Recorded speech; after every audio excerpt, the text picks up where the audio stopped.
पुराणालयं करुणालयं नमामि भगवत्पादं शङ्करं लोकशङ्करं शङ्करं शङ्कराचार्यं केशवं बादरायणम् सूत्रभाष्यौ कृतौ वन्दे भगवन्तौ पुनः पुनः श्री जगदादि जगद्गुरु ಸಿದ್ಧಾರೂಢ ಮಹಾಸ್ವಾಮಿಗಳ ಪಾದಕಮಲಕ್ಕೂ ಆರೂಢ ಜ್ಯೋತಿ ಶಿವಪುತ್ರ ಮಹಾಸ್ವಾಮಿಗಳ ಶ್ರೀ ಚರಣಕ್ಕೂ ಸದ್ಗುರು ಶ್ರೋತ್ರಿಯ ಬ್ರಹ್ಮನಿಷ್ಠ ಬಸವಾನಂದರ ಶ್ರೀಪಾದಕ್ಕೂ ಅನಂತ ದೀರ್ಘ ದಂಡ ಪ್ರಣಾಮಗಳನ್ನು ಸಮರ್ಪಿಸುತ್ತ ಶ್ರೀ ಶಂಕರ ಭಗವತ್ಪಾದರು ರಚಿಸಿದ ವಿವೇಕ ಚೂಡಾಮಣಿ ಎನ್ನುವ ಗ್ರಂಥದ 97ನೆಯ ಶ್ಲೋಕ ಇಂದಿನ ಆಧಾರದ ವಿಷಯವಾಗಿದ್ದು,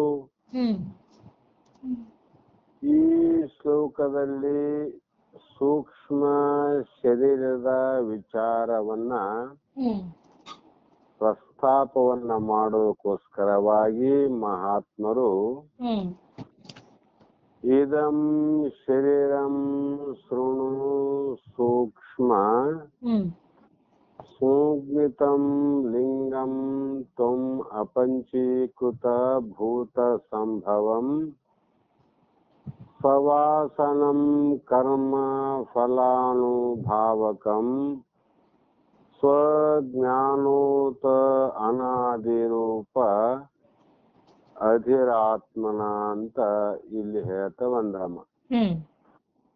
ಅಂದ್ರೆ ಅರ್ಥಾತ್ ಈ ಸ್ಥೂಲ ಶರೀರವನ್ನ ತಿಳಿದ ಮೇಲೆ ಸೂಕ್ಷ್ಮವಾದ ಶರೀರದ ಹೆಸರುಳ್ಳ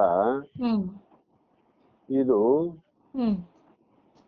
ಪಂಚೀಕೃತವಾದ ಭೂತಗಳಿಂದ ಉತ್ಪನ್ನವಾದದ್ದು. ಸ್ಥೂಲ ಶರೀರ ಹೇಗೆ ಪಂಚಮಹಾಭೂತಗಳ ಪಂಚೀಕೃತದಿಂದ ಹುಟ್ಟಿದೆಯೋ ಅದು ಎಲ್ಲರಿಗೆ ತೋರುತ್ತದೆ.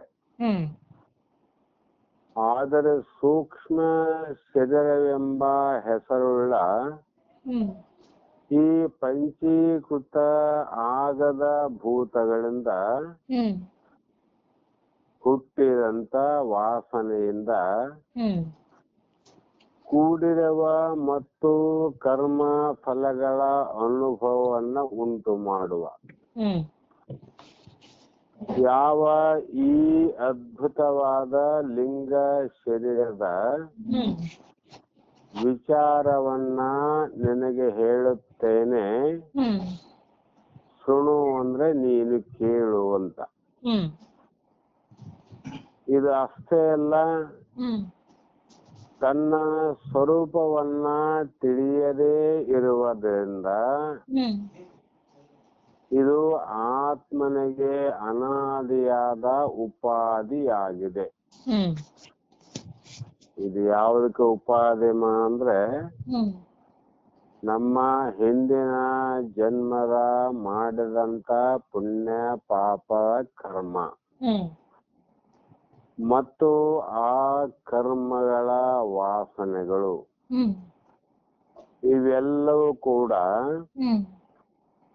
ಲಿಂಗ ಶರೀರದ ಧರ್ಮಗಳು. ಸ್ಥೂಲ ಶರೀರದ ಧರ್ಮ ಆಗಲು ಹೇಳ್ಯಾರಮ್ಮ, ಹುಟ್ಟೋದು, ವಿಕಾರ ಆಗೋದು ಮತ್ತು ಇನ್ನೂ ಅನಂತ ಅನಂತ ವಿಷಯಗಳನ್ನು ಹೇಳಿದ್ರು. ಇದು ಅನುಭವದಿಂದ ಉತ್ಪನ್ನವಾದ ಸಂಸ್ಕಾರಗಳಿಂದ ಕೂಡಿದ. ಯಾವ ಅನುಭವ ಅಂದ್ರೆ ಇಂದಿನ ಸಂಸ್ಕಾರದ ಅನುಭವ.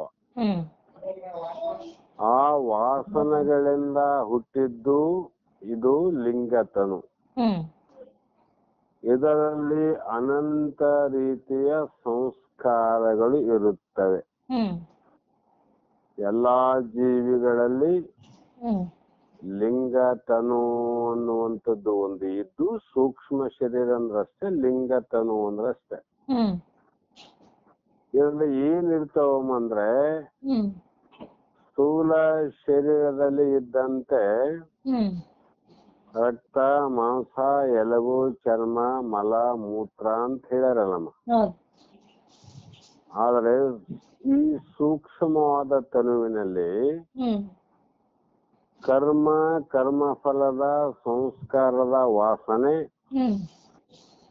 ಮತ್ತು ಹಿಂದೆ ಜನ್ಮದ ಸುಖ ದುಃಖಗಳ ವಾಸನೆಯಿಂದ ಆ ವಾಸನಾ ಸಂಸ್ಕಾರಗಳಿಂದ ಕೂಡಿರುವುದೇ ಲಿಂಗತನು.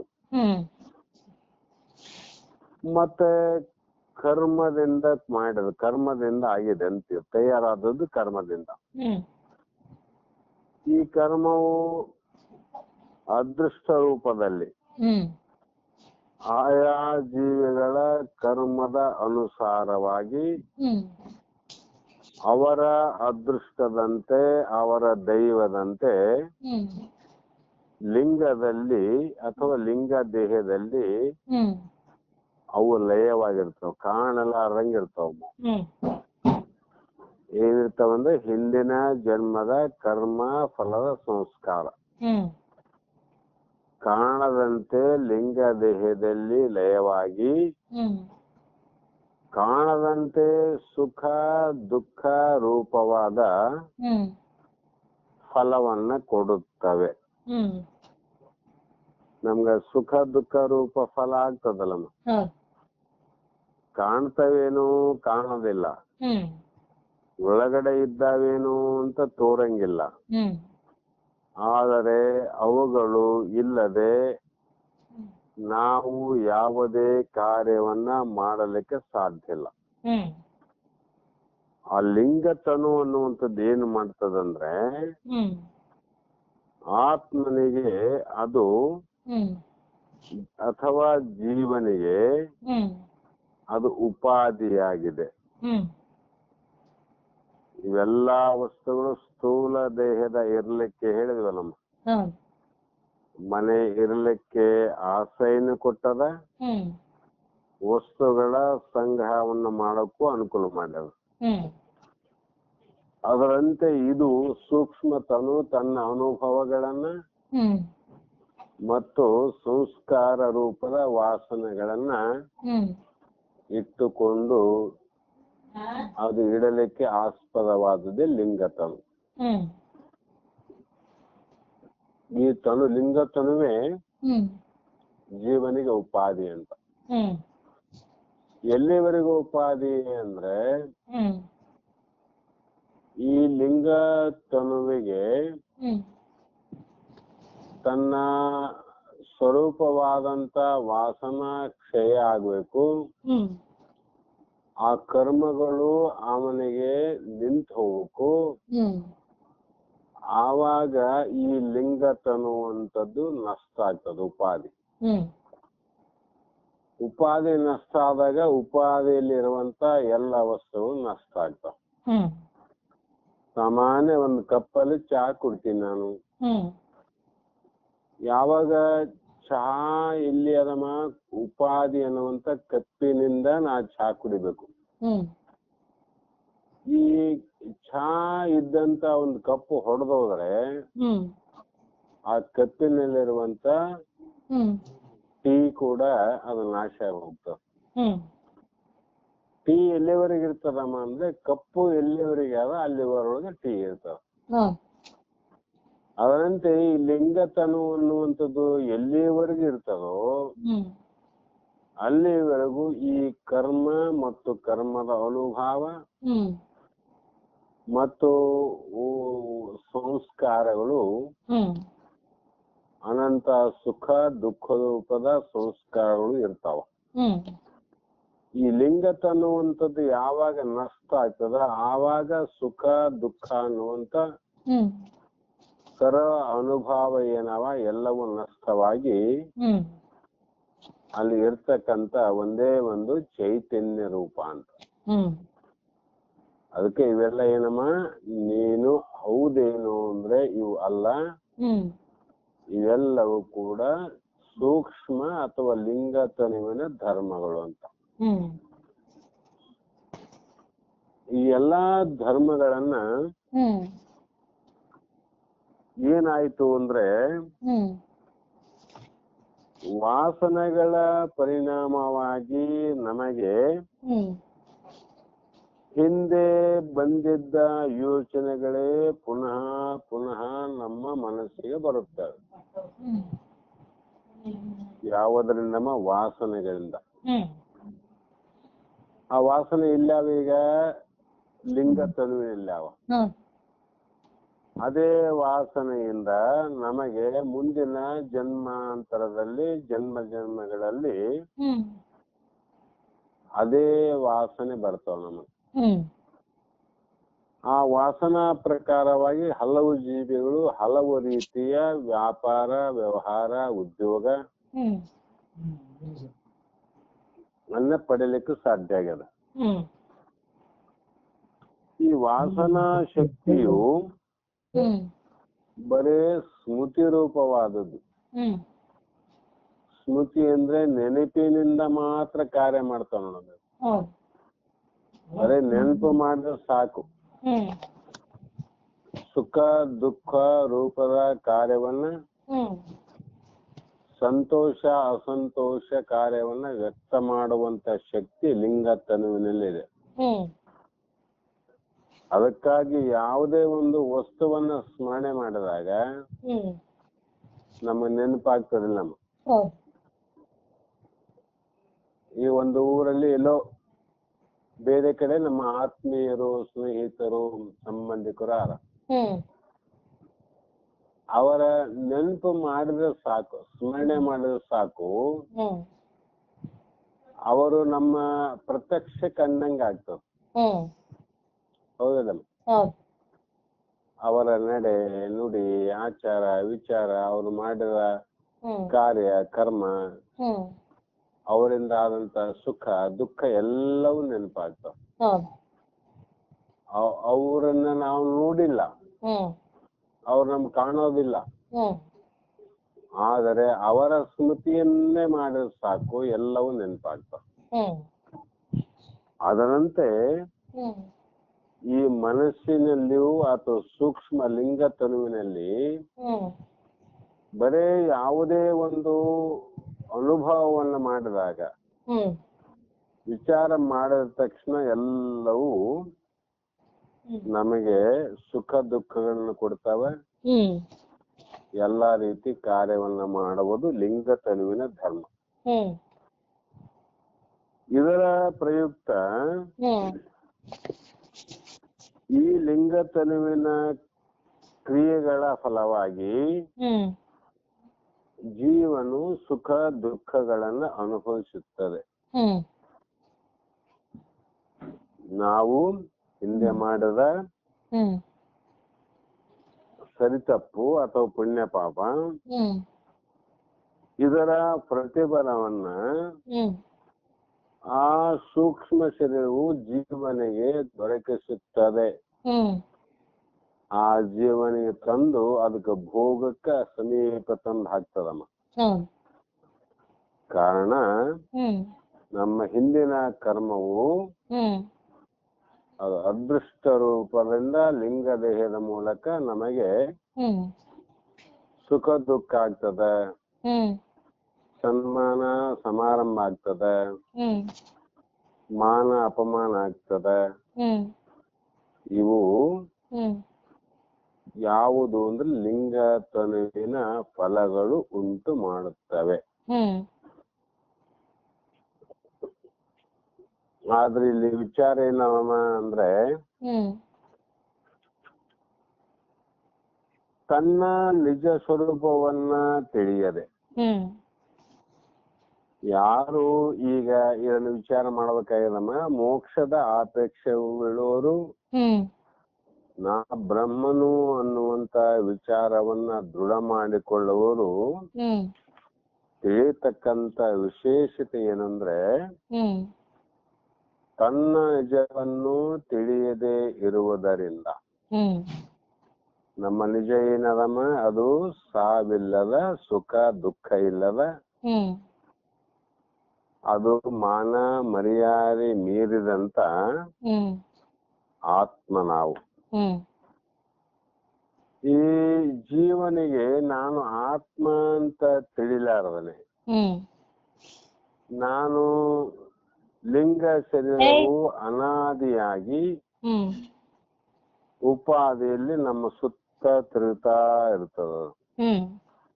ಯಾಕಂದ್ರೆ ಅದಕ್ಕೆ ಉಪಾಧಿ ಅದೇ, ನಮ್ಮ ಜೀವನಿಗೆ ಸುಖ ದುಃಖ ಕೊಡ್ಬೇಕಾದ್ರೆ ಉಪಾಧಿಗೆ ಲಿಂಗತನು, ಈ ಸ್ಥೂಲತನು ಅಲ್ಲ. ಆದ ಕಾರಣ ಕರ್ಮ ಫಲರೂಪವಾದ ಲಿಂಗ ಶರೀರವು ಆತ್ಮನಿಗೆ ಯಾವಾಗ ಉಪಾಧಿ ಆಯ್ತ್ರಿ, ಇದು ಯಾವಾಗ ಬಂತು ಉಪಾಧಿ ಇದು ಅಂದ್ರೆ ಇದು ಹೇಳಲಿಕ್ಕೆ ಬರೋದಿಲ್ಲ ಅಂದ್ರು. ಇದಕ್ಕೆ ಅನಾದಿ ಅಂದ್ಬಿಟ್ರ ಅಷ್ಟೇ. ಅಂದ್ರೆ ಎಂಥ ಅನಾದಿ, ಎಲ್ಲಿವರೆಗೂ ತಿಳಿದಲ್ಲೋ ಅಲ್ಲಿಂದ ಪ್ರಾರಂಭ ಆಗ್ಯದ. ಯಾವಾಗ ಇದು ನಷ್ಟ ಆಗ್ತದೆ, ಯಾವಾಗ ನಮ್ಮ ಸ್ವರೂಪವನ್ನ ನಾವು ತಿಳ್ಕೊಂಡ್ವಿ, ಆವಾಗಲೇ ಲಿಂಗತನು ಸುಟ್ಟೋಗೋದಂದ್ರೆ ನಾಶ ಆಗದಂತ. ಈ ರೀತಿಯಾಗಿ ತನ್ನ ಕ್ರಿಯೆಯನ್ನ ಮಾಡ್ತಕ್ಕಂಥದ್ದು ಅಂತ ಈ ಸೂತ್ರದಲ್ಲಿ ಹೇಳ್ತಾ ಬಂದ್ರಮ್ಮ. ಈಗ ಮುಂದಿನ 98, 99ನೇ ಶ್ಲೋಕದಲ್ಲಿ ಮುಂದಿನ ಕಾರ್ಯಗಳು ಏನು ಅನ್ನುವುದನ್ನ ವಿಚಾರ ಮಾಡಿ ಹೇಳ್ತಾರ ಮಹಾತ್ಮರು. ಸ್ವಪ್ನೋ ಭವತಸ್ಯ ವಿಭಕ್ತ್ಯಾವಸ್ಥಾ ಸ್ವಮಾತ್ರ ಶೇಷಣ ವಿಭಾತಿ ಯತ್ರ ಸ್ವಪ್ನೇ ತು ಬುದ್ಧಿ ಸ್ವಯಮೇವ ಜಾಗ್ರತ್ ಕಾಲಿನ ನಾನಾ ವಿಧ ವಾಸನಾಭಿ ಅಂತ 98ನೇ ಶ್ಲೋಕ. ಮುಂದ ಮತ್ತೇನ್ ಹೇಳ್ತಾರಂದ್ರೆ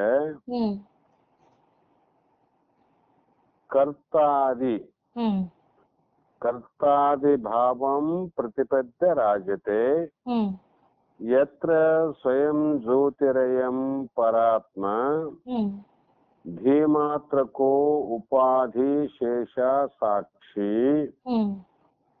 ನ ಲಿಪ್ಯತೆ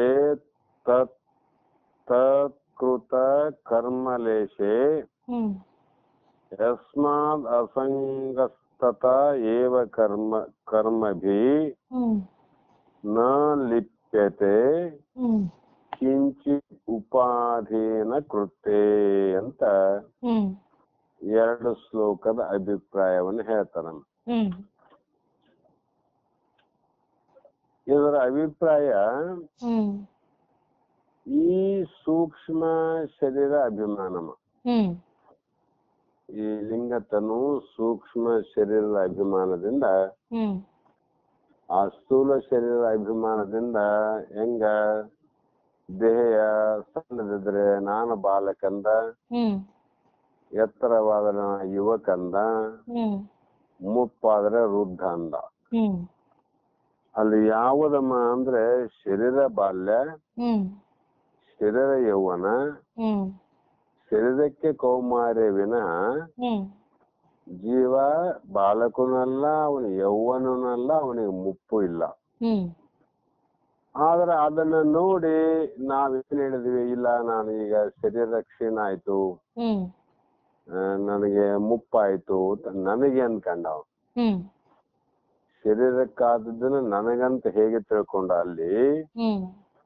ಇಲ್ಲಿ ಕೂಡ ಸೂಕ್ಷ್ಮ ಶರೀರದ ಅಭಿಮಾನಿಯಾದ ಜೀವ ಎಲ್ಲಮ್ಮ ಸ್ವಪ್ನಾವಸ್ಥೆ. ಆ ಸ್ವಪ್ನವು ಜಾಗೃತಿಗಿಂತ ಭಿನ್ನವಾದ ಅವಸ್ಥೆ. ಸ್ವಪ್ನಾವಸ್ಥೆ ಹೇಗಂದ್ರೆ ಜಾಗ್ರಾವಸ್ಥೆಗಿಂತ ಬೇರೆಯಾದ ಅವಸ್ಥೆ. ಯಾಕಂದರೆ ಜಾಗ್ರಾವಸ್ಥೆಯಲ್ಲಿ ತಾನು ಎಲ್ಲದರಲ್ಲಿ ಕೂಡಿಕೊಂಡು ಇರುವವನು ಜೀವ.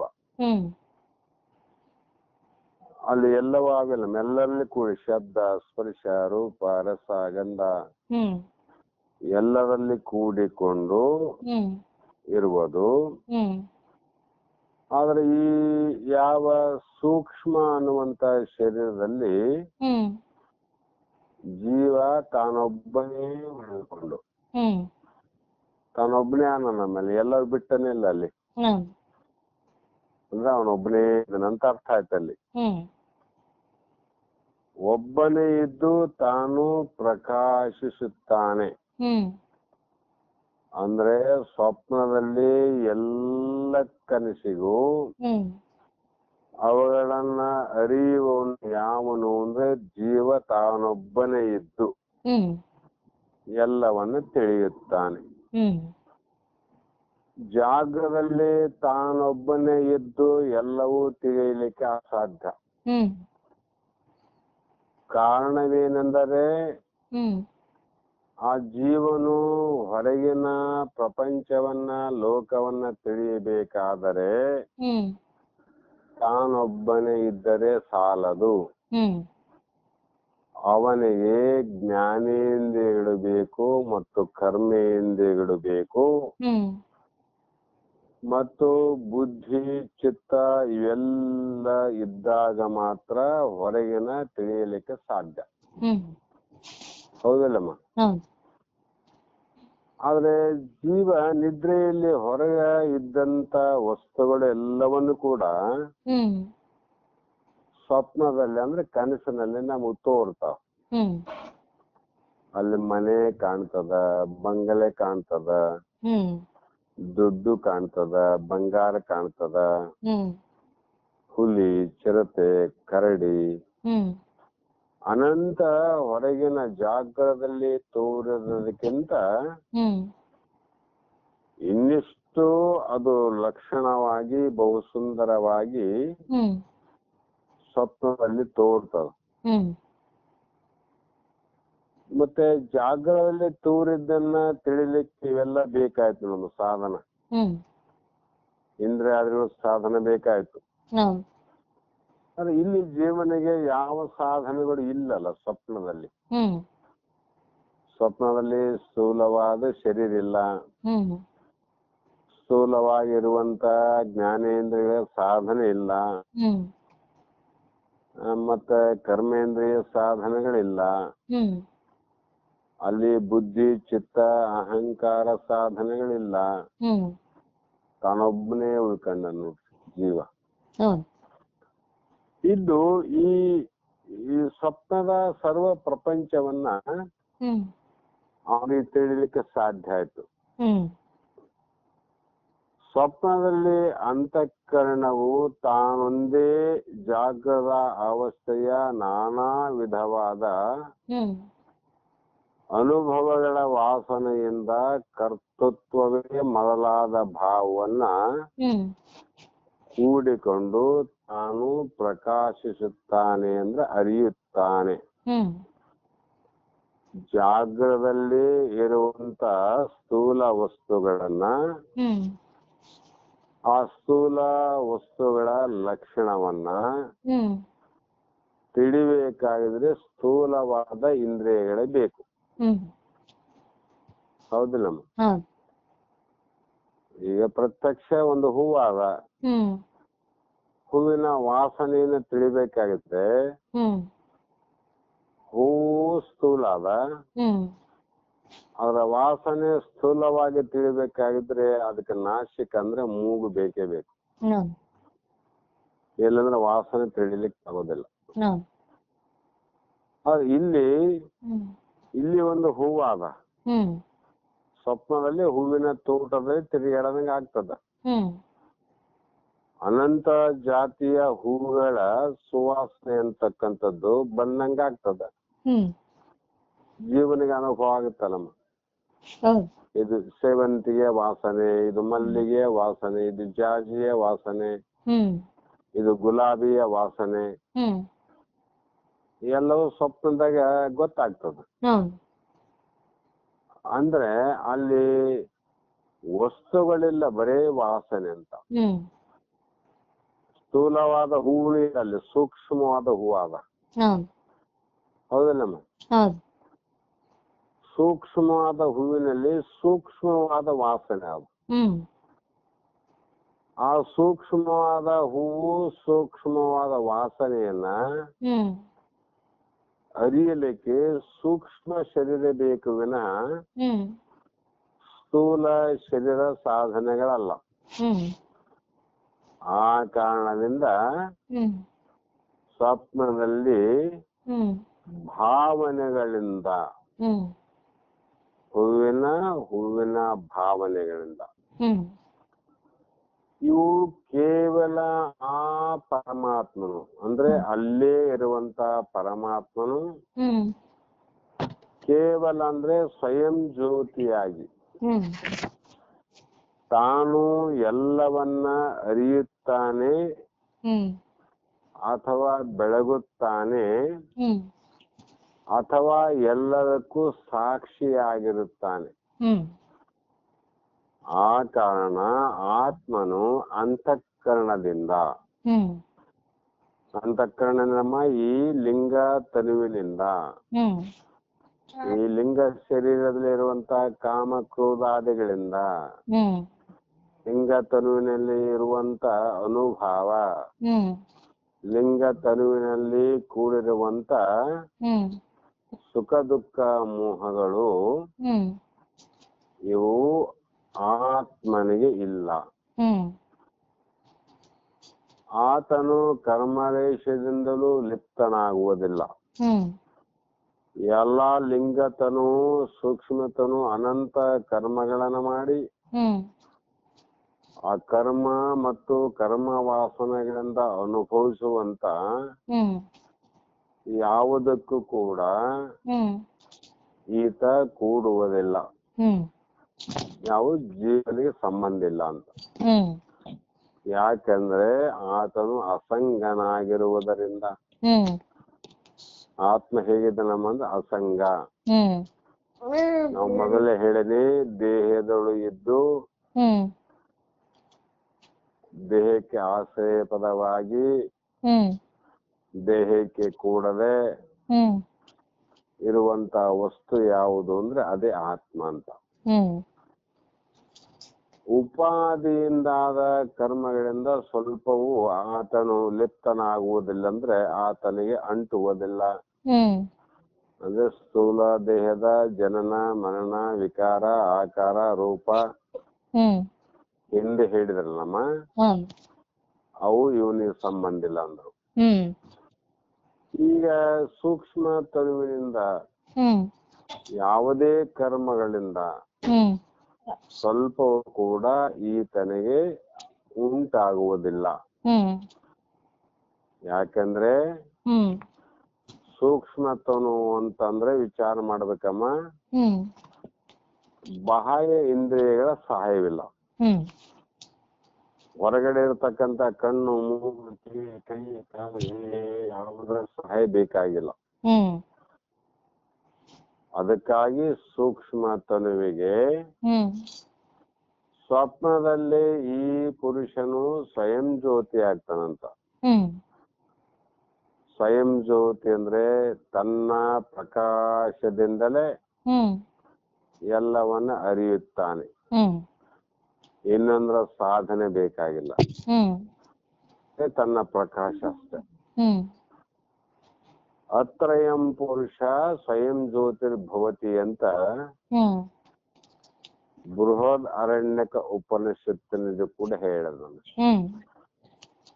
ಆ ಕಾರಣದಿಂದ ಈ ಲಿಂಗ ತನ್ನುವಂಥದ್ದು ಕೂಡ